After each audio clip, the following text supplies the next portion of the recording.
প্রিয় ছাত্রছাত্রীবৃন্দ,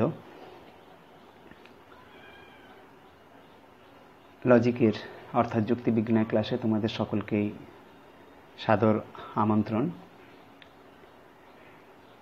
বিগত ক্লাসে আমরা বাক্যকে বচনে রূপান্তরের পদ্ধতি নিয়ে আলোচনা করেছিলাম। অর্থাৎ একটা বাক্যকে কিভাবে আমরা বচনে রূপান্তর করব তার কতগুলো স্টেপ বা পদ্ধতি আমরা দেখিয়েছিলাম। আজকে আমাদের আলোচ্য বিষয় হচ্ছে সেই পদ্ধতিগুলোকে হাতে কলমে উদাহরণের সাহায্যে দেখিয়ে দেওয়া। অর্থাৎ আজকে আমরা যেটা নিয়ে আলোচনা করব সেটা হচ্ছে যে বাক্যগুলোকে বচনে রূপান্তর করার ক্ষেত্রে পদ্ধতিগত যে কতগুলো দিক রয়েছে, অর্থাৎ কতগুলো স্টেপ অতিক্রম আমাদের করতে হয়, সেই স্টেপগুলো আজকে আমরা আলোচনা করব এবং সেগুলো আমরা খাতায় হাতে কলমে করে নেব। তো উচ্চ মাধ্যমিক পরীক্ষায় এই যে চ্যাপ্টারটা আমরা আলোচনা করছি, চ্যাপ্টার থেকে 8 নাম্বার এবং MCQ 2 নাম্বারের প্রশ্ন আসে। 8 নাম্বারের যে 5টা আমাদের প্রশ্ন করতে হয় তার প্রথম প্রশ্ন, অর্থাৎ যে 5টা প্রশ্নের মধ্যে প্রথম যে প্রশ্ন এই চ্যাপ্টার থেকে থাকে এবং সেই চ্যাপ্টারের মধ্যে প্রথম প্রশ্নের যে দুটো প্রশ্ন দেয়, একটা লিখিত প্রশ্ন অর্থাৎ সেটা তোমার থিওরি টাইপ, আর একটা হচ্ছে লজিকের প্রশ্ন।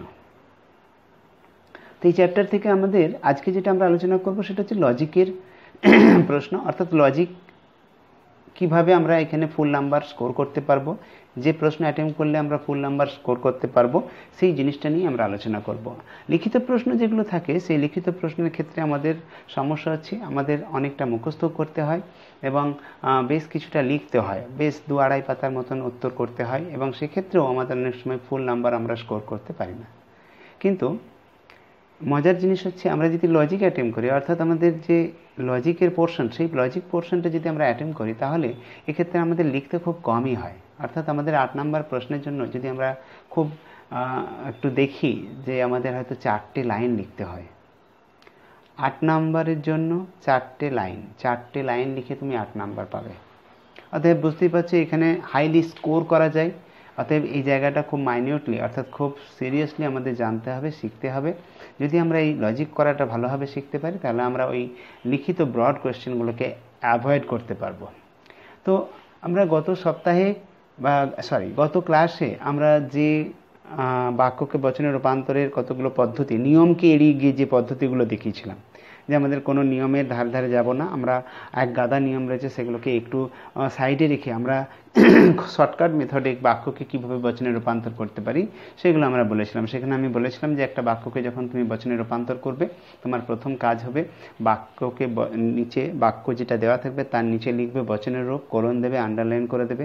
বচনের রূপ লিখতে পারো, যুক্তিবিজ্ঞান সম্মত রূপ লিখতে পারো, তার্কিক রূপ লিখতে পারো, যে কোনো একটা লিখে কোলন দিয়ে আন্ডারলাইন করে দিলে, তারপর একটা বন্ধনী দিলে, নিয়ে পরিমাণ বা মানকটাকে ছেড়ে দিলে। পরিমাণ বা মানক মানে সকল কোণে এটাকে প্রথমে ফাঁকা রেখে দিয়ে উদ্দেশ্য খোঁজো, উদ্দেশ্য লিখো, তারপরে হয় না নয় সেটা, তারপরে বিধেয়, এবং ওটা লেখার পরে পরিমাণ বা মানকটা বসালেই আমাদের বচনটা নিজের থেকে চলে আসে। এটা হচ্ছে সেই পদ্ধতি। সেই পদ্ধতিটাকে আজকে আমরা হাতে কলমে একটু দেখে নেব। তো দেখো, আমি তোমাদের পূর্বেও বলেছি যে আমার বাড়িতে কোনো মার্কার বোর্ড বা ব্ল্যাক বোর্ড যেহেতু নেই তাই আমি এটা বোর্ডে করতে পারছি না। বোর্ডে করলে হয়তো তোমাদের খুব সুবিধা হতো, কিন্তু আমি খাতা আমার ডায়েরির মধ্যে দিয়ে আমি কতগুলো লজিক করে তোমাদের সেই বিষয়টার উপর দেখাচ্ছি যে কীভাবে লজিকগুলো হচ্ছে। আশা করছি এটা তো তোমাদের কোনো অসুবিধা হবে না। আর যদি কোনো অসুবিধা থাকে তোমরা আমাকে পরবর্তীকালে জানিও, সেগুলোকে নিয়ে আমরা আবার আলোচনা করে দেবো। তো দেখো, আমাদের ফোকাসটার পরে খাতার উপর হবে, অতএব ভিডিওটা একটু এদিক ওদিক হয়ে যাবে লেন্সের গন্ডগোলের জন্য। তো আমরা আবার সেদিকে চলে যাব। তো দেখো, আমাদের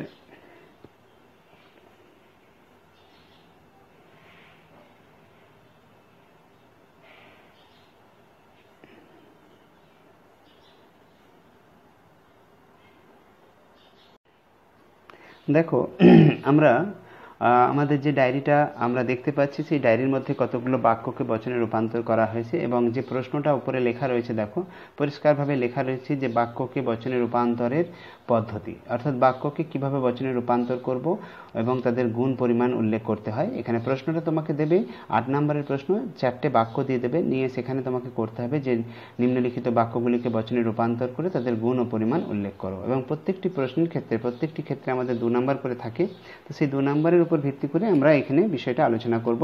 দেখো প্রথম যে উদাহরণটা, সেই প্রথম উদাহরণটা দেখো দেওয়া হয়েছে ত্রিভুজ বৃত্ত নয়। দেখো প্রত্যেকে লক্ষ্য করো, ত্রিভুজ বৃত্ত নয়, এটা একটা বাক্য দেওয়া হয়েছে। এই বাক্যটাকে তোমাকে বচনে রূপান্তর করতে হবে এবং বচনে রূপান্তর করে এর গুণ পরিমাণ উল্লেখ করতে হবে। তাহলে আমরা বাক্যকে বচনে রূপান্তরের পদ্ধতি তো আগেই শিখেছি। দেখো বাক্যকে বচনে রূপান্তরের যে পদ্ধতিগুলো রয়েছে তার মধ্যে প্রথম পদ্ধতি হচ্ছে বচনের রূপ লিখতে হয়। দেখো আমরা বচনের রূপ লিখেছি, নিয়ে বন্ধনী দিয়েছি। বন্ধনীতে ই বচনটা এখানে লেখা আছে, কিন্তু আমরা এই মুহূর্তে যখন আমরা করব তখন লিখবো না, আমরা এটা ফাঁকা থাকবে। নিয়ে তারপরে দেখো রয়েছে কোনোটাও আমরা লিখবো না, পরিমাণ বা মানক। তাহলে আমাদের প্রথম বচনের রূপ লিখতে হয়। 2 নম্বর হচ্ছে বচনের ঘর অর্থাৎ বন্ধনী দিতে হয়। 3 নম্বর বা মানক বা পরিমাণ যেটা শেষে লিখতে হয়। তারপরে 4 নম্বর হচ্ছে উদ্দেশ্য পদকে খুঁজতে হয়। তাহলে এই বাক্যের মধ্যে কার সম্পর্কে বলেছে না ত্রিভুজ সম্পর্কে বলেছে। তাহলে ত্রিভুজ হচ্ছে আমাদের উদ্দেশ্য পদ, অর্থাৎ উদ্দেশ্য আমি লিখেছি ত্রিভুজ। তারপরে বাক্যটা দেখো নয় নাবাচক, আমি লিখেছি এখানেও নয় অর্থাৎ নাবাচক চিহ্ন দিয়েছি। এবং শেষে দেখো বিধেয় পদ বৃত্তকে আমরা এখানে বৃত্তকে লিখে দিয়েছি। তাহলে কি দাঁড়ালো আমাদের? ত্রিভুজ নয় বৃত্ত। উদ্দেশ্য কি না ত্রিভুজ, বিধেয় কি না বৃত্ত, কি বলছি না ত্রিভুজ নয় বৃত্ত। তাহলে 9 যখন আমি পেয়ে গেলাম, আমাদের দেখো 4টে নিরপেক্ষ বচনের মধ্যে 9 দিয়ে কটা বচন থাকে না? আমরা জানি 9 দিয়ে মাত্র 2টো বচন, একটা হচ্ছে ই বচন আর একটা হচ্ছে ও বচন। তাহলে ই বচনের ক্ষেত্রে পরিমাণ হয় কোনো এবং ও বচনের ক্ষেত্রে পরিমাণ হয় কোনো। যেহেতু উপরের বাক্যে দেখো বলা হয়েছে যে ত্রিভুজ বৃত্ত নয়, আমরা বাস্তব অভিজ্ঞতা জানি যে কোনো ত্রিভুজই বৃত্ত নয়। তাহলে আমরা এখানে কোনো কথাটা দিলাম, কোনো কথাটা দিলাম না। তাহলে দাঁড়ালো কোনো ত্রিভুজ নয় বৃত্ত। তাহলে কোনো ত্রিভুজ নয় বৃত্ত এটা যখন আমি লিখছি, তাহলে কোনো ত্রিভুজ নয় বৃত্ত এটা লেখার ফলে আমাদের দেখো আকারটা দাঁড়াচ্ছে কোনো এস নয় পি। তাহলে কোনো এস নয় পি এটা এই বচনে রাখা, তাহলে যার জন্য আমরা ব্র্যাকেটে ই বচন দিয়েছি আর নিচে লিখে দিচ্ছি উক্ত বচনটির গুণ হচ্ছে নঙর্থক, 9 আছে বলে, আর পরিমাণ হচ্ছে ই বচন যেহেতু সামান্য তাই পরিমাণ হচ্ছে সামান্য। তাহলে এটা লিখে দিলে বা এইভাবে করে দিলে আমরা এখানে 2 নম্বর পেয়ে যাব। এর পরের প্রশ্ন দেখো, নেক্সট যে প্রশ্নটা দেওয়া হয়েছে সেটা দেওয়া হয়েছে কবিরা অবশ্যই মরণশীল। তাহলে কবিরা অবশ্যই মরণশীল, এটাও ঠিক। দেখো এটা একটা বাক্য, এটাকে বচনে রূপান্তর করতে গেলে প্রথমে আমরা কি করব না, প্রথমে আমরা বচনের রূপ লিখব। বচনের রূপ লিখেছি, তারপরে বন্ধনী দিয়েছি, বন্ধনী দিয়ে পরিমাণের জায়গা ফাঁকা রাখবো। এখন লেখা আছে আমরা ফাঁকা রাখবো, তাহলে আমার উদ্দেশ্যকে কবি। এক্ষেত্রে দেখো অনেক ছেলে মেয়ে বা অনেক ছাত্রছাত্রী এই ভুলটা করে, তারা কবিরা লিখে দেয়। তাহলে তাদের মতে তারা এখানে লেখে কবিরা, তারপর লেখে হয়, তারপর লেখে মরণশীল। তাহলে কবিরা হয় মরণশীল, আবার যদি শেষে সকল দাও তাহলে কি দাঁড়াবে? সকল কবিরা হয় মরণশীল। দুটো, এই রাটা হচ্ছে সকলকে বোঝাচ্ছে, তাহলে দুটো পরিমাণসূচক শব্দ একই সঙ্গে থেকে যাবে। যার জন্য এখানে আমরা শুধুমাত্র আমাদের প্রশ্ন করব বাক্যে কার সম্পর্কে বলছে, কবি সম্পর্কে। তাহলে কবি উদ্দেশ্য কি বলছি না মরণশীল, মরণশীল হচ্ছে বিধেয়, হয় না নয় হয়। তাহলে কবি হয় মরণশীল, হয় দিয়ে কি বচন হয়? 2টো বচন হয়। সেই 2টো বচন কি কি না একটা এ আর একটা আয়। তাহলে এই বচন আর আয় বচনে কোনটা হবে? সকল হবে না কোনো হবে? আমরা দেখছি কবিরা সমস্ত কবি সম্পর্কে বলেছে, তাই আমরা এখানে সকল লিখলাম। তাই হলো সকল কবি হয় মরণশীল, অর্থাৎ সকল এস হয় পি। বচনটা যেহেতু সকল এস হয় পি তাই এই বচন, আর এই বচনের গুণ হচ্ছে সদর্থক, পরিমাণ হচ্ছে সামান্য। বোঝা গেল? 3 নম্বর প্রশ্নে আমরা চলে আসছি। 3 নম্বরে যেটা রয়েছে, 3 নম্বরে দেখো রয়েছে যে মহিলারা শিক্ষিত। তাহলে মহিলারা শিক্ষিত, এখানেও ঠিক আমাদের প্রথমে করতে হবে বচনের রূপ, তারপরে বচনের ঘর অর্থাৎ প্রথম বন্ধনী, তারপরে পরিমাণের জায়গা ছেড়ে দেবো। উদ্দেশ্যকে মহিলা, হয় না নয় হয়, বিধেয়কে শিক্ষিত। তাহলে মহিলাও হয় শিক্ষিত, আয় বচন হতে পারে অথবা এই বচন হতে পারে। এই বচন হলে হবে সকল, আর আয় বচন হলে হবে কোনো। তাহলে মহিলারা শিক্ষিত, সব মহিলারা আমরা জানি কমন সেন্সে শিক্ষিত নয়, তাই আমরা বলবো যে কোনো মহিলা হয় শিক্ষিত। তাহলে এটাও দাঁড়ালো আয় বচন, কোনো মহিলা হয় শিক্ষিত। বচনটার গুণ হচ্ছে সদর্থক, পরিমাণ হচ্ছে বিশেষ। ঠিক আছে, আমরা এটা পর্যন্ত পেয়ে গেলাম। 4 নম্বর উদাহরণ। 4 নম্বর উদাহরণে দেখো দেওয়া রয়েছে সব ভারতীয় হিন্দু নয়। দেখো সব ভারতীয় হিন্দু নয় যে উদাহরণটা দেওয়া রয়েছে, সেই উদাহরণের মধ্যে প্রথম আমাকে খুঁজতে হবে উদ্দেশ্য। বচনের রূপ লিখলাম, বচনের বন্ধনী দিলাম, তারপরে উদ্দেশ্য খুঁজবো। এই যে এখানে আমরা উদ্দেশ্য খুঁজবো। উদ্দেশ্য হচ্ছে কে না, উদ্দেশ্য হচ্ছে ভারতীয়। তাহলে ভারতীয় লিখেছি, বিধেয় কে না হিন্দু, তারপরে হ্যাঁ না বলছে নাবাচক হয়, এখানে নয় হলো। তাহলে সব ভারতীয় হিন্দু নয়, অর্থাৎ কোনো ভারতীয় নয় হিন্দু। বচনটা ভারতীয় নয় হিন্দু, এটা আমার যখন আসছে ভারতীয় নয় হিন্দু, নয় দিয়ে কটা বচন হয়? দুটো বচন। তাহলে নয় দিয়ে ই বচন আর ও বচন, যেহেতু সব ভারতীয় নয়। এখানে দেখো সব ভারতীয় হিন্দু নয় কথাটার মানে কিন্তু কোনো ভারতীয় হিন্দু নয় তা নয়। এখানে যেটা বলতে চাইছে সেটা হচ্ছে যে যতজন ভারতীয় রয়েছে তাদের সবাই যে হিন্দু তা নয়। তার মানে কিছু ভারতীয় হিন্দু আর কিছু ভারতীয় হিন্দু নয়। তার জন্য এখানে পরিমাণ আমাদের হলো কোনো কোনো, আর যেহেতু পরিমাণ কোনো কোনো হলো তাই বচনটা হয়ে গেল ও বচন, আর বচনটার গুণ হচ্ছে নঙর্থক, পরিমাণ হচ্ছে বিশেষ। ঠিক আছে। এরপর দেখো এই যে চারটে আমরা করলাম, এই চারটে প্রশ্ন আমরা যদি, তাহলে আমাদের পরীক্ষার সময় চারটেই দেবে, চারটে 2 নম্বর করে দেবে এবং চারটে 2 নম্বর করে দেবে, 4 দুগুণে 8 নম্বর। দেখো তোমরা লক্ষ্য করে দেখো যে আমাদের খুব বেশি লিখতে হয়নি, দুটো করে লাইনও হয়নি, তাহলে এই কটা লাইন লিখে মাত্র আমরা 8 নম্বর পেতে পারি। তাহলে এটা খুবই সহজ পদ্ধতি, কিন্তু এক্ষেত্রে আমাদের খুব ভালোভাবে মাথায় রাখতে হবে, লজিক করার পদ্ধতিটা আমাদের মনে রাখতে হবে, বাক্যকে বচনে রূপান্তরের পদ্ধতি, তবে আমরা সেটা পারবো। এবং এটা চলে আজ হবে তখনই যখন তোমরা এটাকে বারংবার প্র্যাকটিস করবে, তার মধ্যে দিয়ে এটা নিজের থেকেই তোমরা বুঝতে পারবে। এরপরও আমি আরও কতগুলো বাক্যকে বচনে রূপান্তর করে তোমাদের বিষয়টাকে বোঝানোর চেষ্টা করেছি। দেখো 5 নম্বর বাক্য দিয়েছি যে সবুজ মানুষ নেই। তাহলে সবুজ মানুষ নেই, এক্ষেত্রে উদ্দেশ্যকে মানুষ, বিধেয়কে সবুজ, হয় না নয়? নয়। তাহলে মানুষ নয় সবুজ। তাহলে এখানে নয় দিয়ে ই বচন হতে পারে, ও হতে পারে, তাহলে ই কোনো আর ও হলে কোনো কোনো। কিন্তু আমরা জানি কোনো মানুষই সবুজ নয়, যার জন্য লিখেছি কোনো মানুষ নয় সবুজ। তাহলে ই বচন হলো। এক্ষেত্রে আমরা অনেক সময় ভুল করে থাকি, অনেক ছেলেমেয়ে এরকম ভাবে যে বাক্যের প্রথমে সবুজ রয়েছে, তার এই সবুজটা হয়তো উদ্দেশ্য এবং মানুষটা বিধেয়, তা কিন্তু নয়। উদ্দেশ্য এবং বিধেয় খোঁজার সহজ পদ্ধতি হচ্ছে আমরা প্রশ্ন করব যে বাক্যে কার সম্পর্কে বলেছে, তাই যার সম্পর্কে বলেছে সেটা সবুজ সম্পর্কে নয়, সেটা হচ্ছে মানুষ সম্পর্কে। তাহলে মানুষ হলো উদ্দেশ্য এবং সবুজ হলো বিধেয়।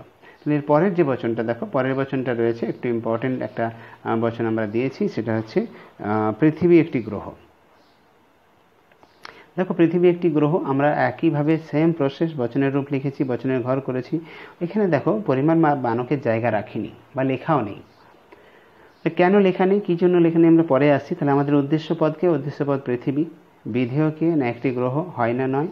হয়। তাহলে পৃথিবী হয় একটি গ্রহ, হ্যাঁ বাচক, তাহলে হয় দিয়ে দুটো বচন হয়, এ বচন আর আই বচন। তাহলে সকল অথবা কোনো কোনো, কিন্তু দেখো এখানে সকলও নেই, কোনো কোনো নেই, কিন্তু আমরা লিখে দিচ্ছি এ বচন। কেন লিখলাম? আই বচন তো হতে পারতো।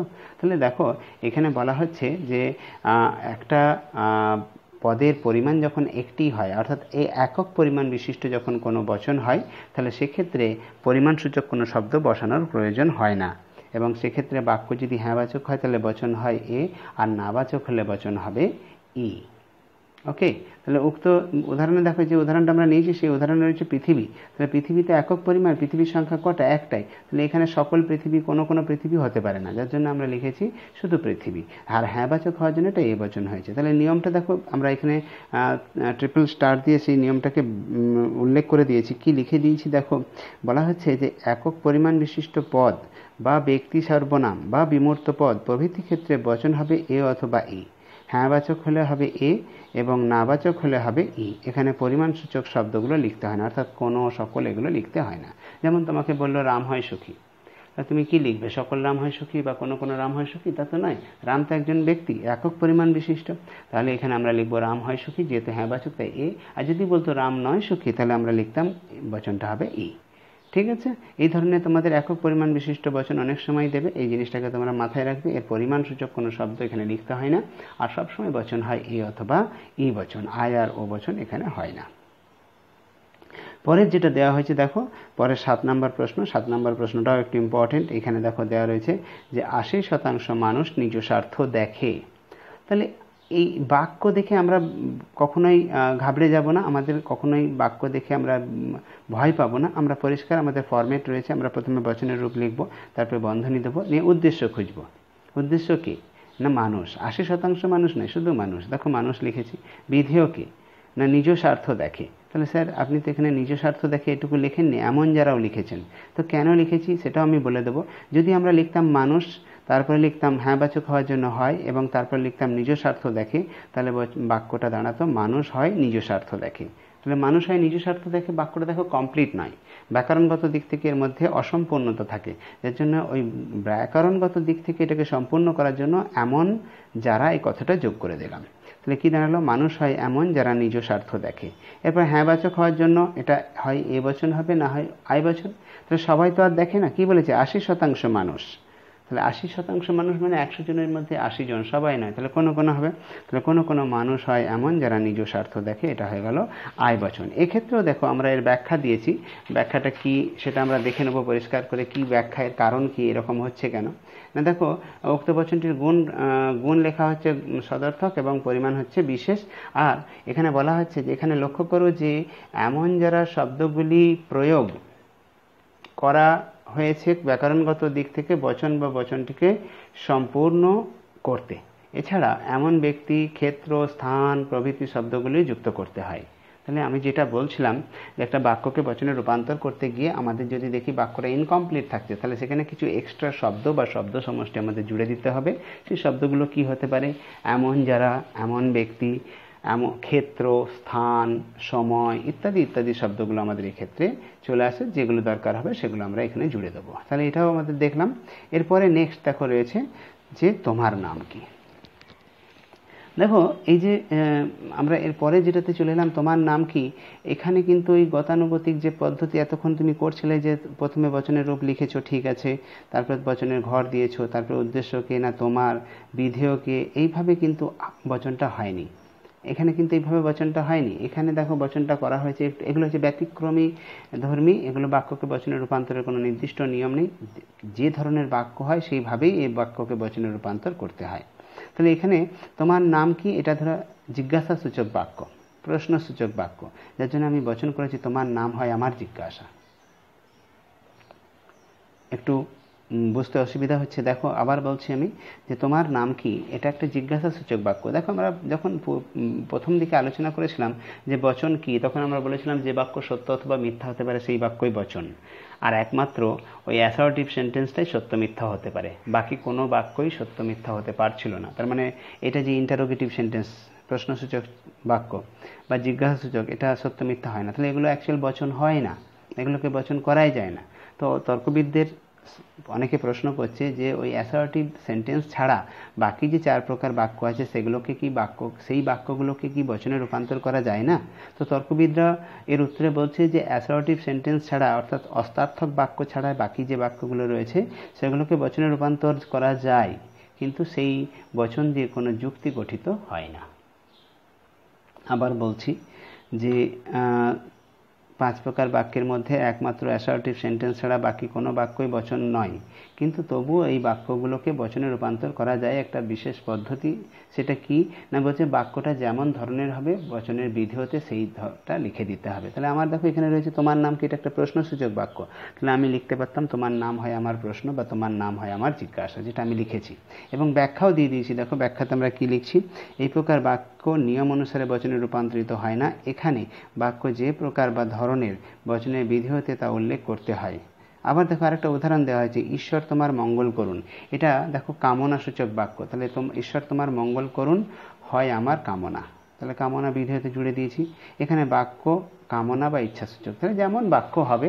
তাহলে আবার ধরো যদি তোমার আদেশ হয় যে তোমরা বেরিয়ে যাও, তাই না, তোমরা বেরিয়ে যাও, এটা একটা আদেশ, তাহলে তোমরা বেরিয়ে যাও হয় আমার আদেশ। আবার যদি তোমাকে এরকম বলে যে দয়া করে পেনটি দাও, তাহলে এখানে অনুরোধ বোঝাচ্ছে, তাহলে তোমাকে লিখতে হবে দয়া করে পেনটি দাও হয় আমার অনুরোধ, ঠিক আছে, বা প্রার্থনা, ঠিক আছে। এই ধরনের এগুলোকে মনে রাখতে হবে। এগুলো কোনো ওই বাক্যকে বচনে রূপান্তরের পদ্ধতি ধরে কিন্তু হচ্ছে না, এগুলো ব্যতিক্রমী ধর্মী, যার জন্য আমি এগুলোকে আলাদাভাবে একটু স্টার চিহ্ন দিয়ে আলোচনা করে দিয়েছি। পরের প্রশ্ন ঠিক তার নিচেতেই দেখো রয়েছে কে ধনী হতে চায় না।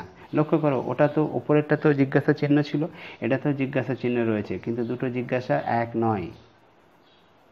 আবার বলছি, দুটো জিজ্ঞাসা এক নয়, জিজ্ঞাসা দুটো বাক্য চিহ্নটা দুটো বাক্যেই রয়েছে। দেখো প্রথমের বাক্যে তোমার নাম কি, এখানে আমি জানতে চাইছি, আর দ্বিতীয়টাতে কে ধনী হতে চায় না, এখানে আমি জানতে চাইছি না, এখানে আমি বলতে চাইছি। তাহলে জিজ্ঞাসা চিহ্ন থাকলেই যে তা জিজ্ঞাসা সূচক হবে তা নয়, দেখতে হবে যে সেটা কেমন জিজ্ঞাসা, জানতে চাইছে না বলতে চাইছে। যদি জানতে চায় তাহলে লিখবো জিজ্ঞাসা, যদি বলতে চায় তাহলে হবে আমার কি মূল বক্তব্য, অর্থাৎ যেটা বলতে চাইছে সেটা। এই যে কে ধনী হতে চায় না, এখানে বলতে চাইছে সবাই ধনী হতে চায়, যার জন্য এখানে বচন হয়েছে দেখো সকল মানুষ হয় এমন যারা ধনী হতে চায়, সকল মানুষ হয় এমন যারা ধনী হতে চায়। আবার ধরো তোমাকে বললো স্বাধীনতাহীনতায় কে বাঁচিতে চায়, তার মানে কি বলতে চাইছে, স্বাধীনতাহীনতায় কেউ বাঁচতে চায় না। তাহলে কোনো মানুষ নয় এমন যে স্বাধীনতাহীনতায় বাঁচতে চায়। আবার ধরো তোমাকে প্রশ্ন দিতে পারে, কোন মা তার সন্তানকে ভালোবাসে না? এখানে দেখো জানতে চাইছে না কোন মা বাসে না, সেটা বলছে না, বলছে যে সব, আসলে বলতে চাইছে সব মাই তার সন্তানকে ভালোবাসে। যার জন্য এখানে আমরা যখন বচন করব তখন লিখব যে সকল মা হয় এমন যারা তার সন্তানদের ভালোবাসে। তাহলে এখানে যেটা বলতে চাই সেটাই হবে বচন। দেখো এখানে আমরা স্টার চিহ্ন দিয়ে লিখে দিচ্ছি। এখানে প্রশ্নসূচক চিহ্ন থাকলেও এটি জানতে চাইছে না, বরং বলতে চাইছে সব মানুষই ধনী হতে চায়, তাই অর্থ অনুসারে বচন হয়েছে। এখানে যে বলতে চাইছে যেটা, সেটা কি, বরং বলতে চাইছে যে সব মানুষই ধনী হতে চায়, আর সেটাই বচনটা হয়েছে। ওকে, এরপর রয়েছে দেখো আর একটা, এখন সকাল। যত তোমরা এই ধরনের বাক্য দেখবে তত তোমাদের মধ্যে কিউরিসিটি বা তোমাদের একটু সহজ থেকে জটিলের দিকে এগিয়ে যাবে, কারণ এই বাক্যগুলো একটু জটিলভাবে বচনে রূপান্তর হচ্ছে, কোনো নির্দিষ্ট নিয়ম নেই। তাহলে এখন সকাল, এই বাক্যটাতে দেখো সকালটা হচ্ছে বিধেয় আর এখনটা উদ্দেশ্য। তাহলে এখন সকাল, এখন হয় সকাল লিখে দিলে হবে, তা নয় কিন্তু। তাহলে এখনটা তো কোনো বিষয় নয়, উদ্দেশ্যটা এটা নয়। তাহলে এখানে উদ্দেশ্যটা দেওয়া নেই। তাহলে উদ্দেশ্যটা দেওয়া নেই, তাহলে আমাকে উদ্দেশ্য যেহেতু দেওয়া নেই, তাই বিধেয়কে ধরে উদ্দেশ্যকে বের করতে হবে। তাহলে বিধেয়টা কিনা সকাল। সকালটা কার সম্পর্কে বলা হয়েছে? এখন সম্পর্কে। দেখো সকাল এটা হচ্ছে সময়ের অংশ। সকাল, বিকেল, সন্ধ্যা, দুপুর, এগুলোকে কি বলা হয়? এগুলোকে বলা হয় সময়ের বিভাগ। তাহলে এখন সকাল, তার মানে বলতে চাইছে সময়টি হয় সকাল। দেখো এটাই করা হয়েছে, এখানে আমরা করেছি সময়টি হয় সকাল। ঠিক আছে, বচন এ বচন, হ্যাঁ বাচক হয়েছে, না বাচক হলে এই বচন হতো। ব্যাখ্যা কি দিয়েছি না, যে বাক্যের উদ্দেশ্য অথবা বিধেয় পদ উহ্য থাকে বা অনুক্ত থাকে সেই বাক্যকে অনুক্ত বাক্য বা নৈবেক্তিক বাক্য বলে। এক্ষেত্রে পদত্ব বা পদকে ধরে অন্য পদকে বের করতে হয়। তাহলে উদ্দেশ্য দেওয়া থাকলে উদ্দেশ্যকে ধরে বিধেয়কে বের করতে হবে, আর বিধেয় দেওয়া থাকলে বিধেয়কে ধরে উদ্দেশ্যকে বের করতে হবে। এখানে বিধেয় পদ সকাল, যা হলো সময়ের বিভাগ, তাই উদ্দেশ্য হয়েছে সময়টি। ঠিক আছে, তাহলে এখানে বিধেয় পদকে সকাল, সকাল মানে কি সময়ের ভাগ, তাহলে সময়ের ভাগ, তাহলে সময়টি হয়ে গেছে উদ্দেশ্য পদ, তাহলে সময়টি হয় সকাল। আবার আরেকটা উদাহরণ এখানে দেওয়া হয়েছে, দেখো ভূত নেই, তাহলে এখানে উদ্দেশ্য দেওয়া হয়েছে, বিধেয় দেওয়া নেই। তাহলে এই ধরনের অনুক্ত বচনকে আমরা যখন বচনে রূপান্তর করব, আমাদের দেখতে হবে ভূত নেই। তাহলে এটা কীভাবে করব না, ভূত নেই, তাহলে ভূত নয় অস্তিত্বশীল। ঠিক আছে, ভূত নয় অস্তিত্বশীল। তাহলে ভূত নেই, নেই মানে যার সত্তা নেই বা যার অস্তিত্ব নেই। তাহলে ভূত নয় সত্তাবান বা ভূত নয় অস্তিত্বশীল, এটা আছে। অনেকে আবার এখানে কোনো ভূত নয় অস্তিত্বশীল, সেক্ষেত্রে কোনো দিতে পারো, না দিলেও কোনো অসুবিধা নেই, বচনটা ই বচনই হবে, কোনো না দিলেও ই বচন হবে। তাহলে কোনো ভূত নয় অস্তিত্বশীল, এটা গেল। এরপরে আরেকটা আসছে, যেটা আমাদের 11 নম্বর উদাহরণে দেওয়া রয়েছে, সব ভালো যার শেষ ভালো। এটাও দেখো একটু জটিল ধরনের। সব ভালো যার শেষ ভালো বাঁধা ধরা কোনো ছকের বচনে রূপান্তর করা হয় না, এখানেও বাক্যের অর্থকে ধরে আমাদের বচন করতে হয়। তাহলে সব ভালো যার শেষ ভালো, এই কথাটার মানে হচ্ছে যার শেষ ভালো তার সব ভালো, অর্থাৎ এখানে বলতে চাইছে যার শেষ ভালো তার সব ভালো, তাই না? তাহলে এখানে দেখো এটা যেটা বলতে চাইছে সেটাকেই ধরে আমাদের বচন করেছি, সকল শেষ ভালোর ক্ষেত্র। আমি আগেই বলেছিলাম যে বাক্য কে কমপ্লিট ব্যাকরণগত দিক থেকে সম্পূর্ণ করার জন্য ক্ষেত্র, সময়, এমন যারা এই কথাগুলো জুড়ে দেবো। তাহলে এখানেও আমরা জুড়ে দিয়েছি যে সকল শেষ ভালোর ক্ষেত্র হয় সব ভালোর ক্ষেত্র। আমরা দেখো পরিষ্কার লিখেছি, সকল শেষ ভালোর ক্ষেত্র হয় সব ভালোর ক্ষেত্র। এই যে অটোমেটিক যে ঘুরে গেল, এটা কিন্তু বাক্যের অর্থ অনুযায়ী ঘুরে গেছে। আবার ধরো তোমাকে এরকম দিতে পারে যে ইচ্ছা থাকলে উপায় হয়, তার মানে কি সকল ইচ্ছার ক্ষেত্র হয় উপায়ের ক্ষেত্র। ঠিক আছে, আবার দেখো অনেক সময় এরকম দেয় যে তার গাল লাল হয়ে যায় যখন সে রেগে যায়, তাই না? তার গাল লাল হয়ে যায় যখন সে রেগে যায়। তাহলে এটা যদি দেয় তাহলে আমরা বুঝতে পারছি যে এটা বাক্যটা আসলে বলতে চাইছি যখন সে রেগে যায় তখন তার গাল লাল হয়ে যায়। তাহলে বচনটা যখন আমরা বাক্যটাকে যখন বচনে রূপান্তর করব, ওই অর্থটাই লিখব যে সকল সময় যখন সে রেগে যায় হয় এমন সময় যখন তার গাল লাল হয়ে যায়। তাহলে এই দেখো এই বাক্যগুলো একটু জটিল বাক্য, এগুলো সাধারণত এইচএস লেভেলে তোমাদের থাকে না, তবু দু একটা করে দিয়ে দেয়। এখন কি প্রশ্ন আসবে বা আসবে না এটা বলা যায় না, তা আমাদের শিখে রাখা দরকার। তা আমরা আজকে যে আলোচনার টপিক, সেই আলোচনার মধ্যে আমরা কতগুলো বিষয়কে আমরা শিখলাম। সেটা কি না, একটা বাক্যকে বচনে রূপান্তর করার কোনো নিয়ম, অর্থাৎ নির্দিষ্ট কোনো নিয়ম ছাড়া পদ্ধতি দিয়ে আমরা করেছি, শুধুমাত্র পদ্ধতি। সেই পদ্ধতি দিয়ে আমরা সমস্ত বাক্যকে বচনে রূপান্তর করতে পারবো। সে কিভাবে করব এবং তার গুণ পরিমাণ কিভাবে লিখব, সেটা আমরা আজকের এই ক্লাসে আলোচনা করলাম। দেখো ক্লাসটার মধ্যে আমরা যে 11টা উদাহরণ নিয়েছি, সেই 11টা উদাহরণ হচ্ছে বেসিক কতগুলো জিনিসকে নিয়ে উদাহরণগুলো দেওয়া হয়েছে এবং তার ব্যাখ্যাও দিয়ে দেওয়া হয়েছে। কিন্তু তোমাদের এই উদাহরণগুলোর সাথে সাথে আরও উদাহরণগুলোকে ধরে এগুলোকে প্র্যাকটিস করতে হবে। যদি তোমরা প্র্যাকটিস করো তাহলে দেখবে অনেক সমস্যার সম্মুখীন হচ্ছ, অনেক বিষয় তুমি পারছো না, সেগুলো তোমার পরবর্তী ক্লাসে তোমার কোয়ারি থাকবে এবং সেগুলো তুমি জানতে পারলে তোমার সেই সমস্যার সমাধান হবে। তা আমরা প্রত্যেকেই চেষ্টা করব যে এই বাক্যগুলোকে ভালোভাবে দেখে নিয়ে এর খাতাতে, অর্থাৎ আমাদের আরও কিছু বাক্যকে বচনে রূপান্তর করার চেষ্টা করব এবং সেক্ষেত্রে যদি কোনো সমস্যা দেখা দেয় আমরা এই যে পদ্ধতিটা রয়েছে সেই পদ্ধতিগুলোকে অবলম্বন করব এবং দেখে দেখে সেগুলো করব। তো আজকের ক্লাসে দেখো এটুকুই আমরা আলোচনা করব, কারণ এর বেশি আলোচনা করলে তোমরা জিনিসটাকে মনে রাখতে পারবে না। তো নেক্সট ক্লাসে আমরা আবার দেখব, আবার কতগুলো বিশেষ নিয়ম আছে, সেই বিশেষ নিয়মগুলোর সাহায্যে বাক্যকে বচনে রূপান্তর করব। আপাতত আমরা এখানেই ক্লাসে শেষ করছি। ভালো থেকো এবং বেশি বেশি করে লজিক প্র্যাকটিস করো। Good bye.